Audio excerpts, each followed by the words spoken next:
चंद्रयान 3 ही नहीं, चंद्रयान 2 ने भी अब मचा डाला कोहराम। भारत को चंद्रयान 2 से मिलने लगी बड़ी कामयाबी।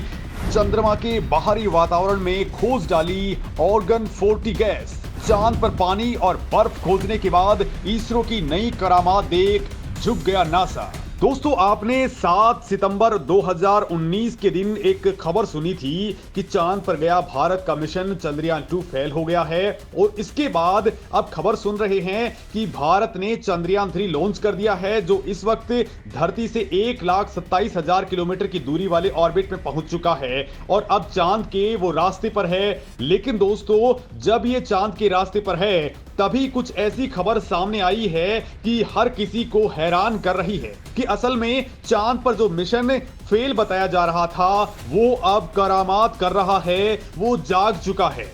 और कुछ ऐसी करामात की है कि नासा ही नहीं बल्कि रूस से लेकर के चीन की स्पेस एजेंसियों की भी कान खड़े हो गए हैं, क्योंकि करोड़ों अरबों डॉलर लगा करके भी जो काम वो नहीं कर पाए वो काम इसरो के फेल्ड बताए जा रहे चंद्रयान 2 मिशन ने कर दिखाया है। ये अब चंद्रयान 3 के चांद पर पहुंचने से पहले ही इसरो का डंका बजाने में लगा हुआ है। तो फिर दोस्तों, आखिर चंद्रयान 2 ने चांद पर ऐसा क्या कर दिखाया है कि सबके होश उड़ गए हैं? चंद्रयान 2 ने चांद की सतह पर ऐसी कौन सी खोज कर ली है जिसे सुनकर आपकी हैरानी भी अब बढ़ने वाली है? तो दोस्तों, इस वीडियो में मैं आपको चंद्रयान 2 की वो सफलता बताने वाला हूं जिसे जानकर आप भी हैरान हुए बगैर नहीं रहेंगे। लेकिन इससे पहले अगर आपने चैनल को सब्सक्राइब नहीं किया है तो इसे जरूर कर लीजिए, और चंद्रयान 2 और चंद्रयान 3 के लिए इसरो वैज्ञानिकों के सपोर्ट में कमेंट करना बिल्कुल नहीं भूलिएगा। तो दोस्तों, बेशक चंद्रयान 2 चांद के ऊपर क्रैश हो गया था, लेकिन उसका केवल 5% हिस्सा ही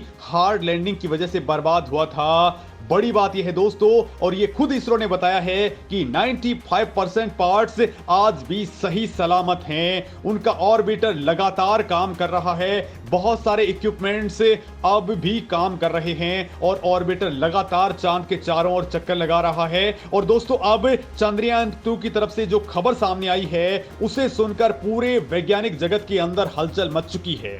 भारत के चंद्रयान 2 ने ऐसी खोज कर डाली है जो नासा भी नहीं कर पाया है। दोस्तों, एक तो चंद्रयान 2 के ऑर्बिटर ने इसरो को चंद्रमा की ओर जाने में बड़ी मदद कर दी है। दोस्तों, इसरो ने खुद कहा है कि चांद पर हुई खोज के बाद उम्मीद की जा रही है कि इससे चंद्रमा के आसपास और बाहरी प्रजातियों को समझने में अब तगड़ी मदद मिलने वाली है। आज तक यही कहा जा रहा था कि चंद्रमा की सतह पर कोई वायुमंडल नहीं है, वहां कोई गैस नहीं है। लेकिन दोस्तों, चंद्रयान 2 ने दुनिया को बता दिया है कि वहां के आयनोस्फीयर में प्लाज्मा डेंसिटी मौजूद है।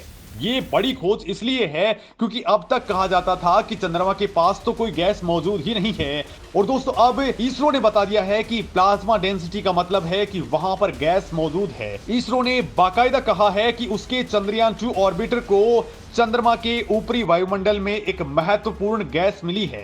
दोस्तों, इसरो ने बताया है कि चंद्रयान 2 के एटमॉस्फेरिक कंपोजिशन एक्सप्लोरर 2 के उपकरण ने चंद्रमा के एग्जोस्फीयर यानी कि बाहरी वातावरण के अंदर ऑर्गन 40 गैस का पता लगाया है। इसरो के वैज्ञानिकों के मुताबिक एग्जोस्फीयर किसी खगोलीय पिंड के ऊपरी वातावरण का सबसे बाहरी क्षेत्र होता है जहां घटक अणु और कण शायद ही कभी एक दूसरे से टकराते होंगे। वैज्ञानिकों का कहना है कि कुछ गैसें यहां पर मौजूद हैं जो सतह से बाहरी वातावरण के बीच संपर्क की प्रक्रिया को समझने में एक तरह से शोधकर्ता के तौर पर भूमिका निभाती हैं, और इन्हीं गैसों में ऑर्गन 40 इसी तरह का एक शोधकर्ता बनकर की है, जिससे चंद्रमा की बाहरी परत की स्टडी में काफी मदद मिलने वाली है। चंद्रयान 2 की इस खोज के बाद इसरो के वैज्ञानिकों ने उम्मीद जताई है कि उनका ऑब्जर्वेशन चंद्रमा के आसपास और बाहरी प्रजातियों को समझने में बड़ी मदद करेगा। इसके साथ ही चंद्रमा की सतह के नीचे रेडियोजेनिक गतिविधियों को समझने में भी ये ऑब्जर्वेशन बड़ी मदद करने वाला है। इसरो के मुताबिक दोस्तों, ये खोज इसलिए भी महत्वपूर्ण है क्योंकि ऑर्गन 40 एक उत्कृष्ट गैस है जो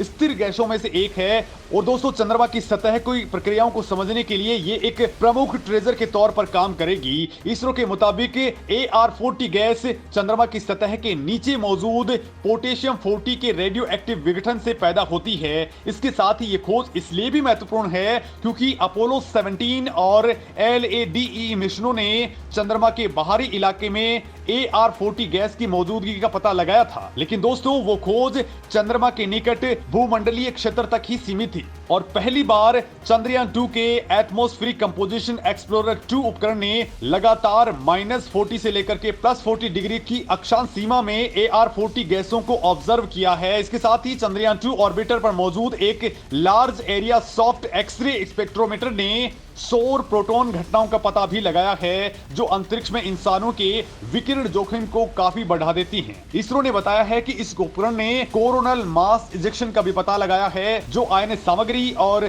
चुंबकीय क्षेत्रों की एक शक्तिशाली धारा है और कुछ दिनों बाद ये धरती पर पहुंचती हैं। इसे भूकंपीय तूफान आते हैं और ध्रुवीय आकाश में प्रकाश पैदा होता है। दोस्तों, इसरो ने कहा है कि इस तरह के बहुबिंदुओं वाले अवलोकन विभिन्न ग्रहों की प्रणालियों को समझने में मदद करते हैं। जब सूर्य पूरी तरह से एक्टिव होता है तो सौर फ्लेयर्स शानदार विस्फोट पैदा करते हैं, जो कभी कभी ऊर्जावान कणों को इंटरप्लेनेटरी स्पेस में बाहर निकालते हैं। इनमें से अधिकांश उच्च ऊर्जा वाले प्रोटॉन्स होते हैं, जो अंतरिक्ष प्रणालियों को प्रभावित करते हैं और अंतरिक्ष में मनुष्य के लिए विकिरण जोखिम को बढ़ा देते हैं। दोस्तों, भारत की अंतरिक्ष एजेंसी ने कहा है कि ये ऊर्जावान कण धरती के मध्य वायुमंडल में बड़े पैमाने पर आयनीकरण का कारण बनते हैं। कई तीव्र सौर फ्लेयर्स के कारण CME आयनिक सामग्री और चुंबकीय क्षेत्रों की एक शक्तिशाली धारा होती है, जो कुछ दिनों बाद धरती पर पहुंचती है, जिससे भूचुंबकीय तूफान आते हैं और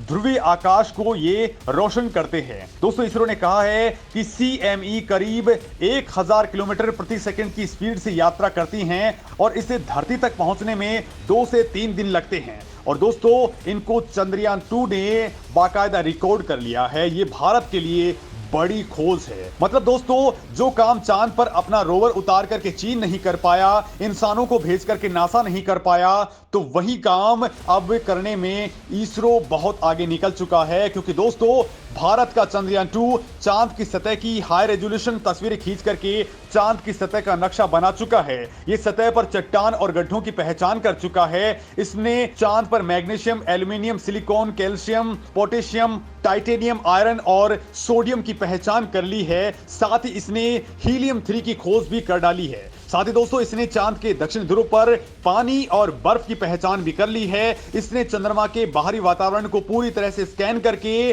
सूरज की किरणों में मौजूद सोलर रेडिएशन की तीव्रता को भी माप लिया है। दोस्तों, चंद्रयान 2 के ऑर्बिटर ने चांद के चारों ओर चक्कर लगाते हुए हाइड्रोक्सिल और पानी के अणुओं वाली बेहद क्रांतिकारी खोज कर ली है। इसे 29 डिग्री नॉर्थ से लेकर के 62 डिग्री नॉर्थ के बीच में स्पष्ट तौर पर हाइड्रोक्सिल और पानी के संकेतों की पहचान मिल चुकी है। बड़ी बात तो यह है दोस्तों कि ये तमाम खोज चंद्रयान 3 के लिए बहुत काम आ रही हैं और वो अब नया इतिहास लिखने वाला है, क्योंकि इसरो ने भी इसके ऊपर 7 ऐसे बेहद खतरनाक इक्विपमेंट्स भेजे हैं, जो चांद के ऊपर अब खोज का नया इतिहास लिख देंगे।